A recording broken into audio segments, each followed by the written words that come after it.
win? Well, she resignated a certain amount of power, but she had to do it. And that got me thinking about the strong and the weak. And it was put very well by a European doctor, Dr. Jean de Rougemont, who said, if I am stronger than my neighbor, I despise him.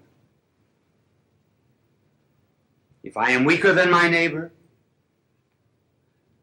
I fear him. If I am equal to my neighbor, I resort to subterfuges to escape obedience or to assert my superiority. So that brings up the problem, how are we going to solve this tension between, well, the rich, the poor, the educated, the uneducated, and the strong and the weak? For example, when the rich help the poor, perhaps they're obsequious, and then the poor are humiliated. Learned people are impatient with those that are ignorant. And the ignorant people, too, are humbled very often when taught by those that are wise. So what's the answer? Well, the answer is caring. Now, I'm going to try to tell you what caring is, but I'm going to do it, first of all, in an abstract way, so you'll think I'm learned. Then we will give examples. And it is this. The strong must feel their weakness.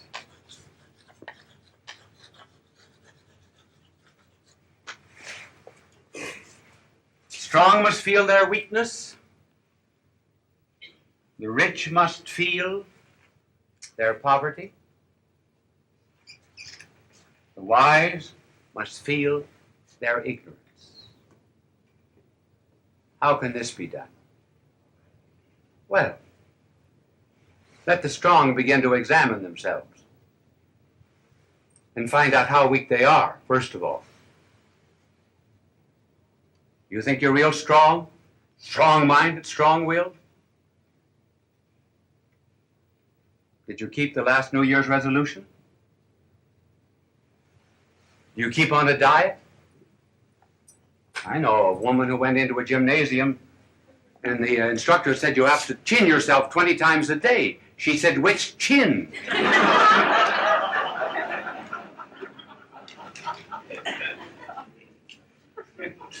And so we just, the strong must ask themselves, have I been able to overcome certain habits, for example?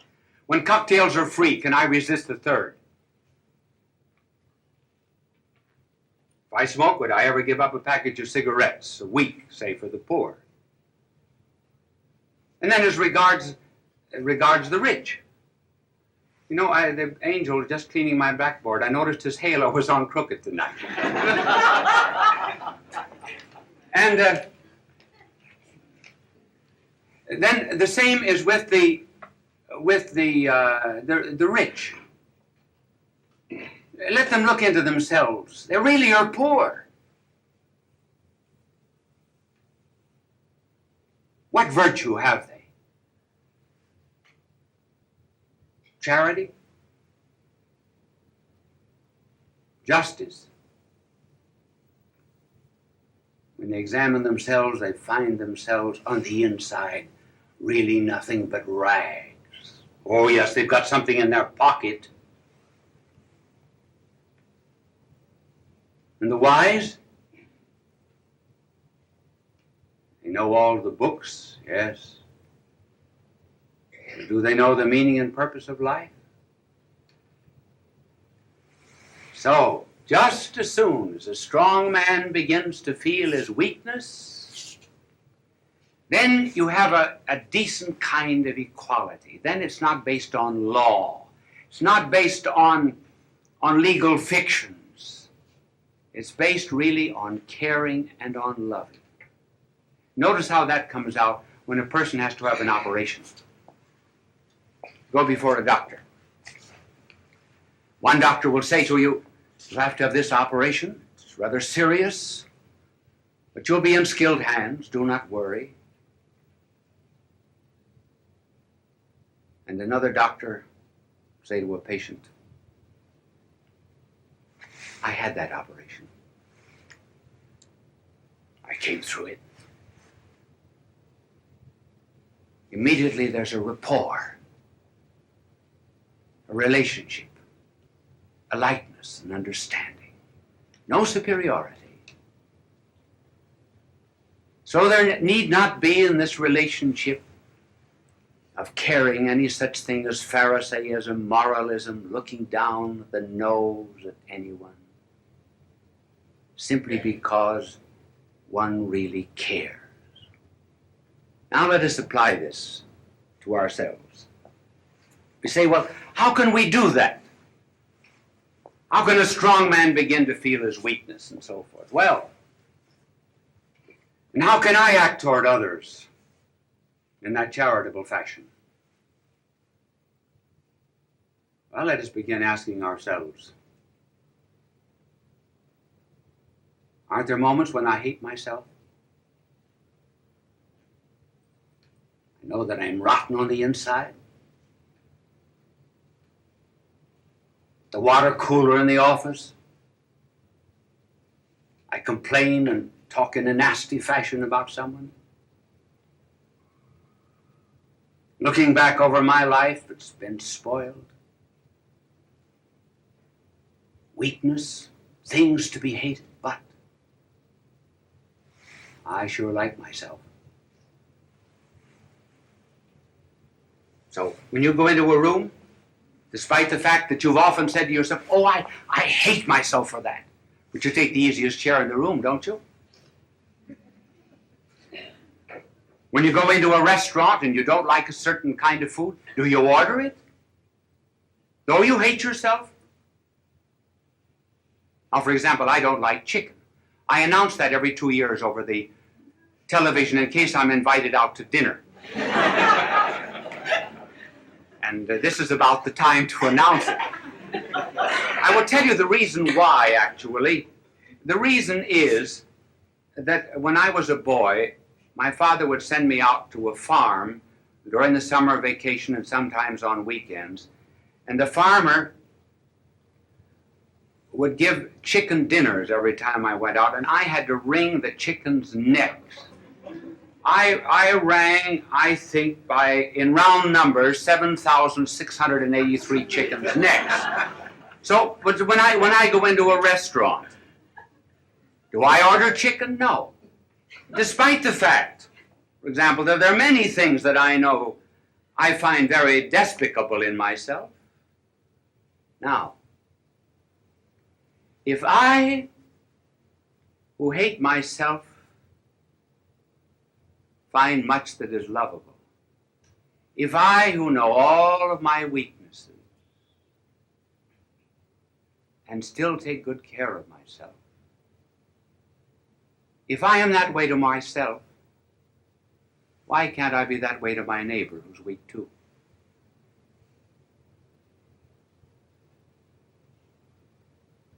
If I have money and he does not have any, and I know on the inside how poverty-stricken I am as regards goodness, why can't I be good to him when he's poor?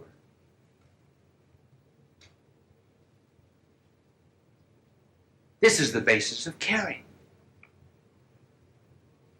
Then I belong to the companionship of the needy,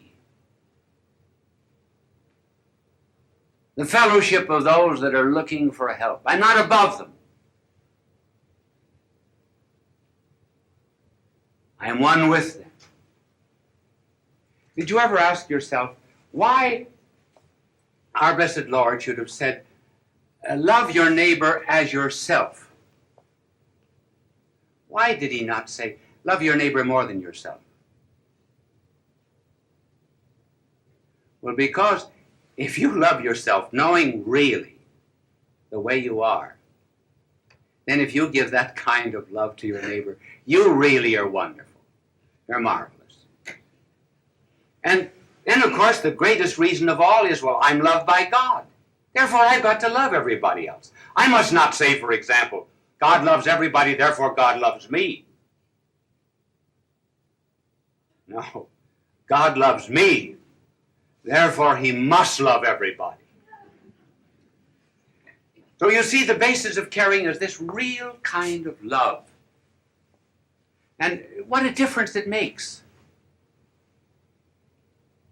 Here was a girl and a only child of a husband and wife who were always quarreling. She grew up unwanted, unloved, and she lost faith in fellow man. She even lost faith in herself. And so as a young woman, she was miserable and unhappy. And in the town was a rich young man who fell in love with her. And he saw beneath all of that rough exterior not a rhinestone in the rough, but a diamond in the rough. And immediately she changed. Why? She was loved. She was cared for. She had worth. In one of our leper colonies, there was a visitor said to one of the nuns who was washing the feet of a leper. He said, "Sister, I wouldn't do that for $1 million. And she said, "Neither would I." But she cared because she loved. She didn't consider herself above anyone in that camp. I heard of a woman who went to a mother and said, "I would give 20 years of my life to have 2 children like that." And the mother said, "That's just exactly what it cost me."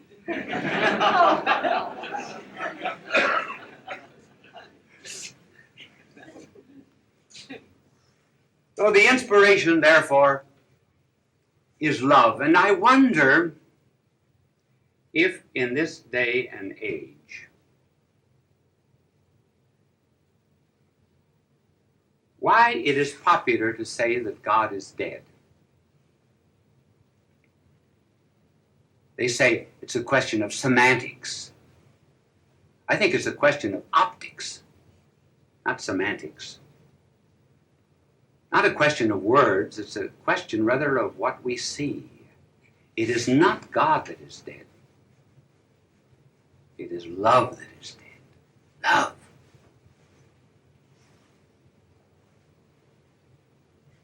Just let any of these so-called scholars who say that God is dead go out and do a little loving. I do not mean necking, sexing, fornication, adultery, homosexuality. I mean loving. I mean caring. I mean having encounter with people. I mean realizing that we're not better than anyone else. But simply because we know ourselves better than anyone else, we know how base we are, and we cannot know nearly as much about them as we know about ourselves. Let them go out and begin to love in that way. Love their neighbor. Let them go down to some of the slums of Latin America. Go into the wards of some of our city hospitals. Go into the poor districts of a city.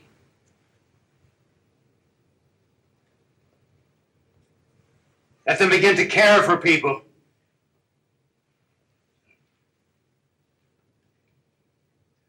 And then they will find out what love is. After all, if they do not begin to love the neighbor whom they see,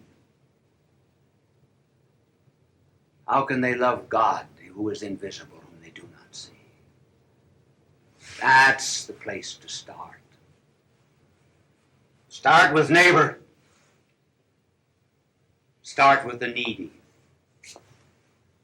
And that was what was done, remember, in the parable of the prodigal son. No, the parable of the Good Samaritan. Here is a man going down from Jerusalem to Jericho, and he's waylaid by robbers.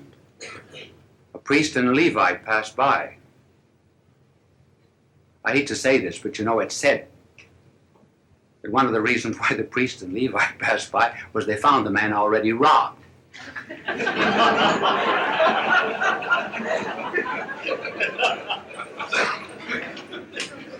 Well, in any case,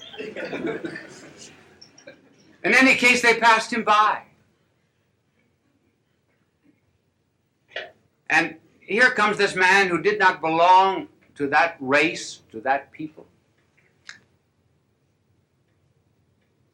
And he put him upon his beast and brought him to an inn and cared for him, and then said, I will come back in a few days and pay the expenses over and above what was needed. And do you know how that parable began to be told? It came from a question by a lawyer.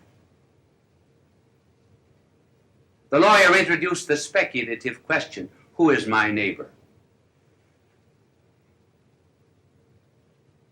And he thought that our blessed Lord would go into a long disquisition about who is my neighbor. So when it was finished, our blessed Lord said to the lawyer, now who's your neighbor? Well, he said, I suppose the one who rendered the help. So the question is not really, who is my neighbor? The question is, to whom am I a neighbor? And I'm a neighbor to everybody in the world if I love. So it's not law, it's not a question of rights. It's just a question of loving. And that was brought home to me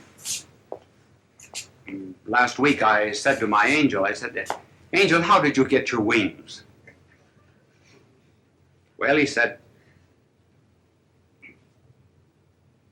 I am not going to tell you how I got my wings, but I will tell you how a bird got its wings. And this is what my angel said. He said, God gave birds plumage and song, but no wings. And on either side of each bird, he put a burden, cross, a care. And he said, love these burdens, cares, love them. And the birds did love them. And they loved them not through commandment, they loved them with all their heart.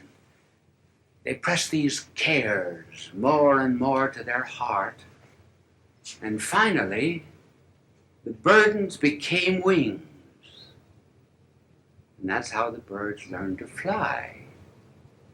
And the angel said, so that's how I got my wings. I learned to care.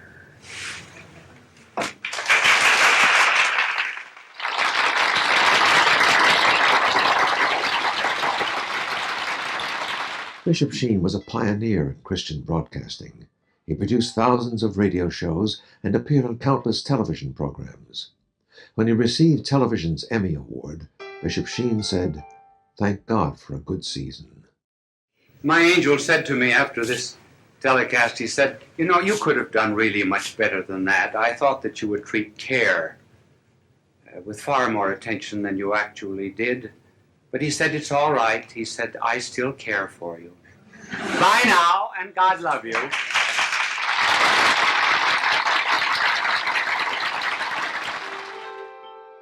Fulton J. Sheen is indeed a man for all seasons.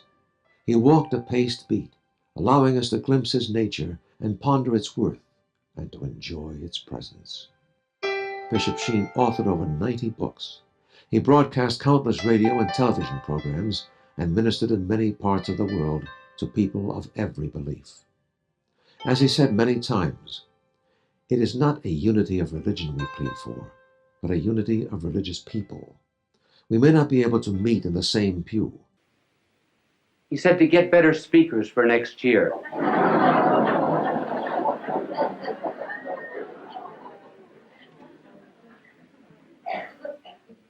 So I am not presenting myself as a model to you on how to talk. It's just merely that there have been so many letters coming to me asking me to give a few suggestions that I will give them to you. They are only personal. They may not apply to everyone, but I will give them to you for what they are worth. If I can talk now, I certainly couldn't always talk. There came a turning point in my life. It was in college when I was a freshman. I was on the debating team, which was in the college that I attended a great honor because they put a tremendous premium on debating. I thought I was good because, after all, I was picked as a freshman. I had to be good. And the night before the debate with Notre Dame University, the coach of our debating team, Father Bergen, called me over to his office and he said, "You are the worst talker we've ever had in this college." Well, that was a terrible shock to me. I said, "Well, if I'm so terrible, why did you pick me on the team?" He said, "Because you can think, not because you can talk." But he said, "You're going to learn to talk before you leave this room. Take a paragraph out of that speech, any paragraph you like." I remember we were talking on the Merchant Marine. I'll never forget, the paragraph began, "I think it needs no argument to prove," and so forth. So he said, "Stand up there against the wall," which I did. Now he said, "Go over that paragraph."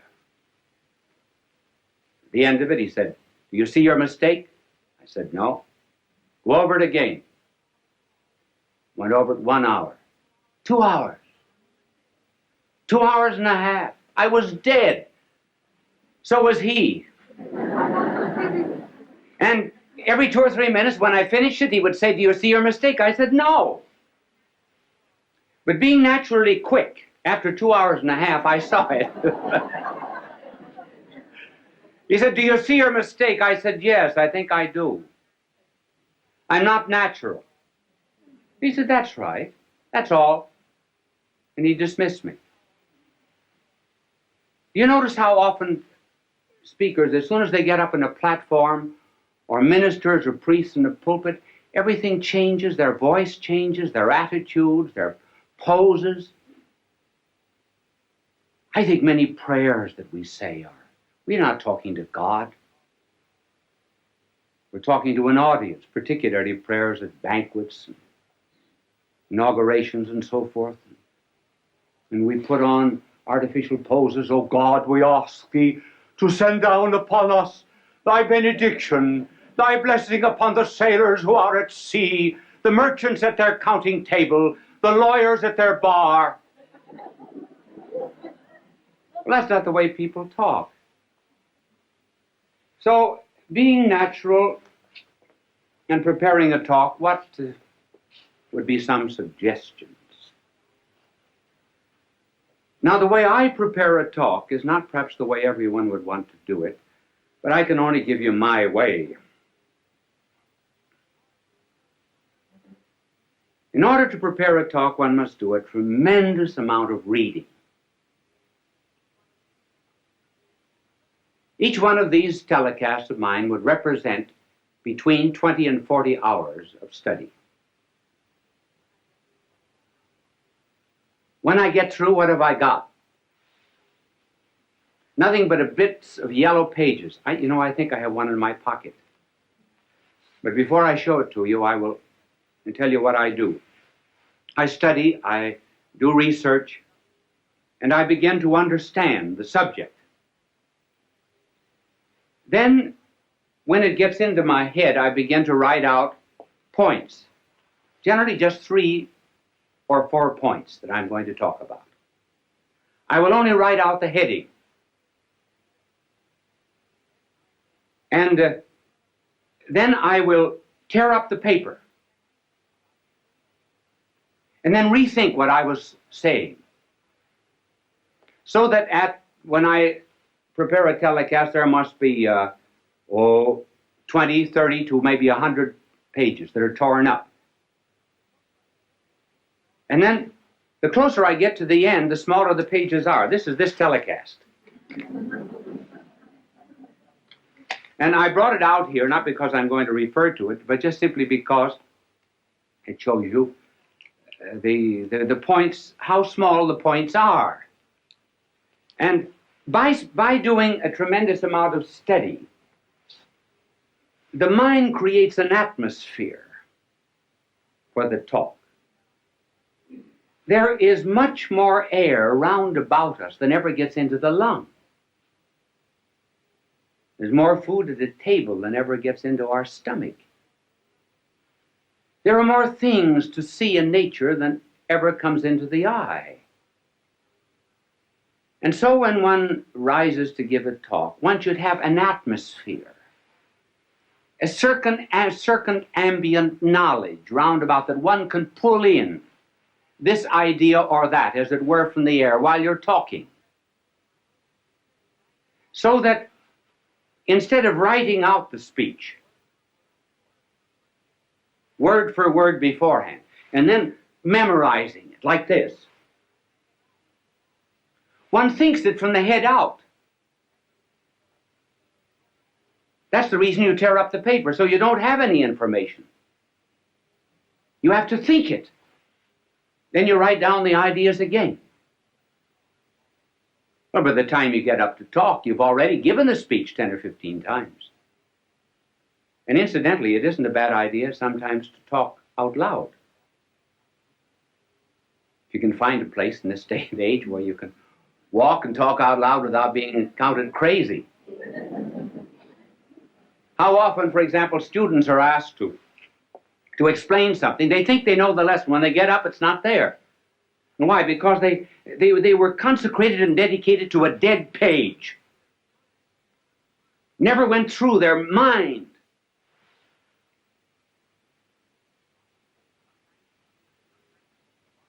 Sometimes teachers are just textbooks wired for sound. And studying is nothing but what is in print, passing from the mind of the book to the notebook of the teacher, or rather from the notebook of the teacher to the notebook of the student without passing through the mind of either. Now, this method of preparation is not, is hard. It's very much easier to write something out and then to learn it than to do it this way.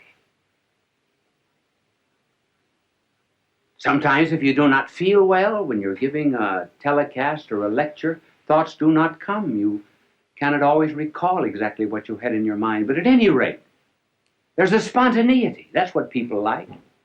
Even the mistakes you make. Now, one of the reasons, for example, why people like to have me draw is because everybody in the audience can draw better than I can. They feel they're far superior, and rightly so. So if I make a mistake in talking, fine. That's good. They say, I could do it just as well as that.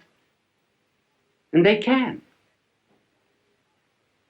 This method, while it's harder and is a wonderful preparation for absorbing knowledge, has difficulties. One difficulty is that there are some people who give speeches who must write them out. For example, the President of the United States has to have his speeches written because every word is important. Then, too, there are some things that are not worth learning.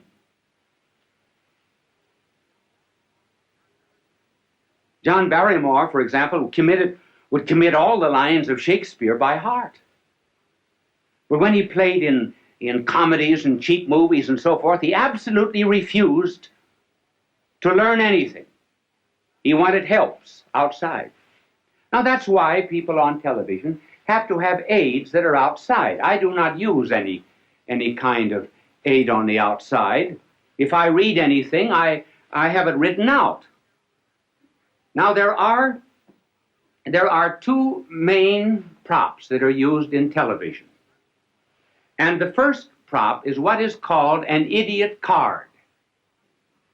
An idiot card is something that is written out so that you'll not forget it. Now just suppose I were teaching you mathematics. Now I would be reading off this idiot card. And I would say to this vast television audience, 2 plus 2 equals 4.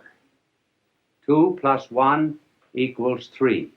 3 plus 3 equals 6. See, I don't forget it that way. Wonderful, isn't it? Now, you can... thank you for the idiot card. It was not an idiot that held it. It's only the card that's an idiot. And it's impossible for people who are constantly appearing, for example, on television, to study their lines or their commercials. And so they have to have them written out on these cards. But you can always tell, if you just look closely at anybody who's using an idiot card, this is generally the way.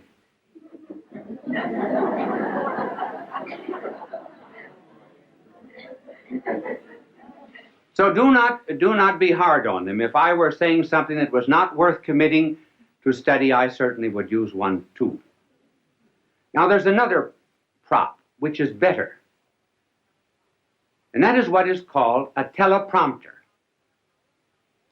And a teleprompter will have a whole speech on it. For example, when you hear people giving speeches on television, 999 out of 1,000 are using a teleprompter if they do not have the paper before them. Many of the commercials which you hear are written on teleprompters. And a teleprompter rolls. Now, I was watching a television show once where the teleprompter got caught. And that's kind of hard.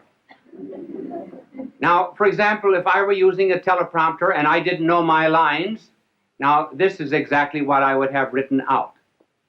My name is Bishop Fulton J. Sheen.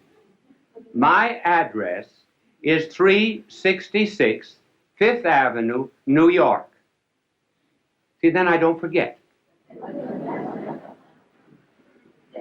Now, this is the teleprompter. These are some of the aids that are used in television, and television simply could not exist without them.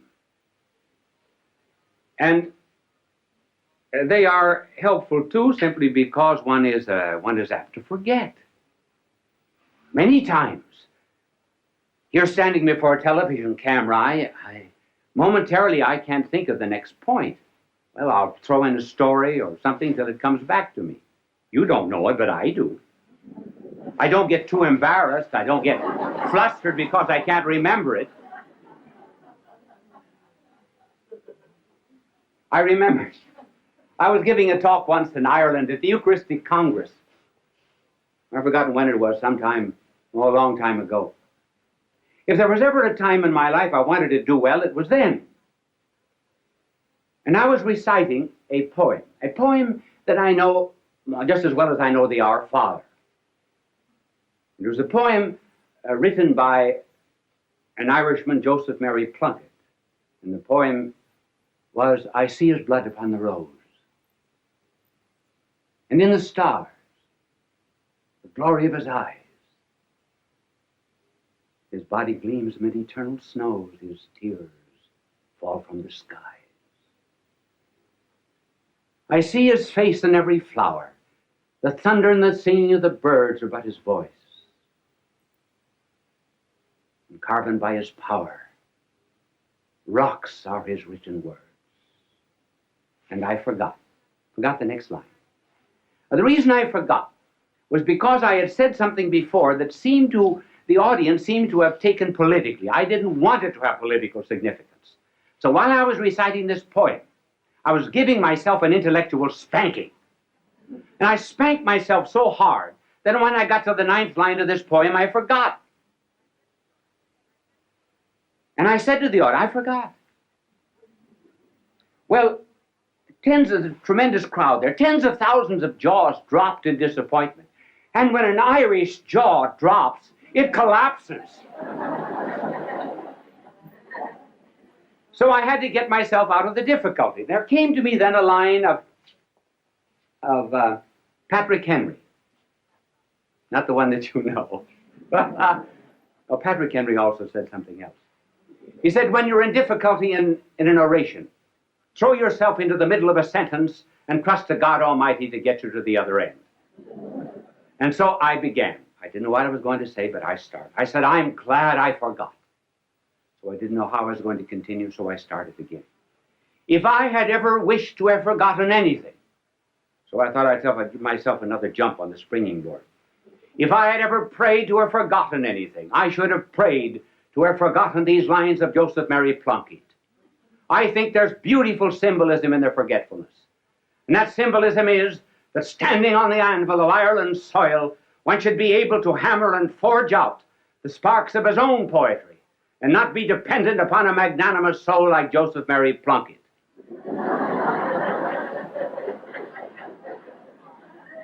I got no credit for it afterwards because the audience said that was a great trick, pretending you forgot.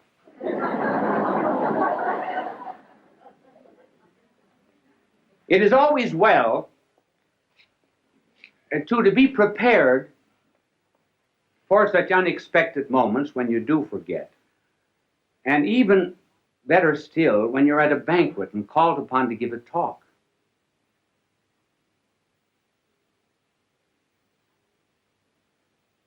And you have to begin with something that is not too heavy. In fact, one should always begin with something that's not too heavy.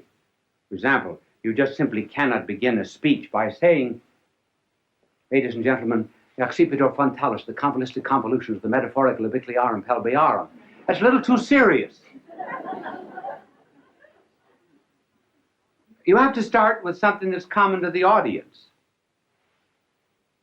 Now, I think the best story of all for being called upon to talk without preparation and unexpectedly was the delightful story of G.K. Chesterton. He was called on and he said, during the days of the persecution of the Christians, 2 Christians were out in the Colosseum. And some lions that had been released for 12 days, had been starved for 12 days, were released from their cages. They bounded out across the Flavian sands, were about to precipitate themselves upon the poor Christians. When the Christians reached out their arms, put them around the lion's neck, and began to say something in the lion's ear. Well, the emperor was furious. He came for blood, not comedy, because the lions went back again to their cages without touching the Christians. So the emperor, being furious, ordered other lions that had been starved for 4 weeks released. They bounded out after their prey, were about to precipitate themselves upon the Christians, and the Christians reached out their arms, put them around the lion's neck, whispered something in the lion's ear, and the lions left them and went back again to their cages. The emperor sent for the Christians. What are you doing to my starving lions? Nothing. Nothing but whispering something. But what do you whisper? The Christian said, we say, after this meal, you have to give a speech.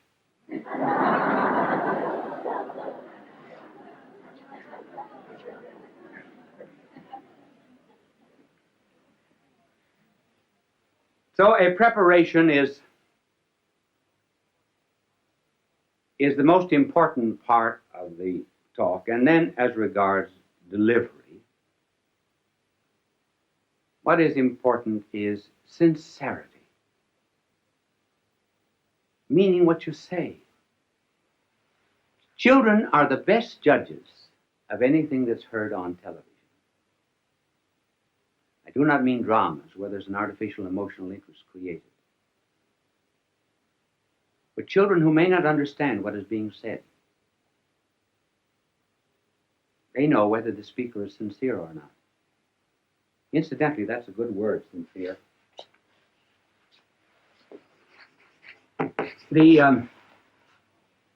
When the Romans put up their many marble columns in their temples and their courts, they sometimes would find marble that had a flaw in it. So they would fill it up with wax and color it. Wax in Latin is cera. If they found a perfect marble that had no need of artificial filling, then it was called sine. In Latin means without wax, or sincere.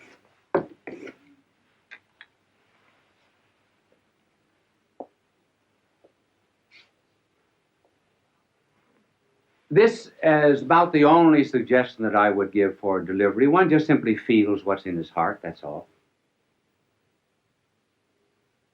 Out of the abundance of the heart, the mouth speaketh.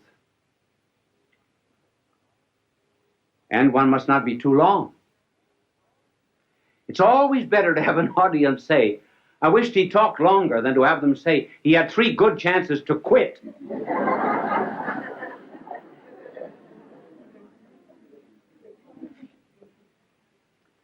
And then in the communication of any idea, the secret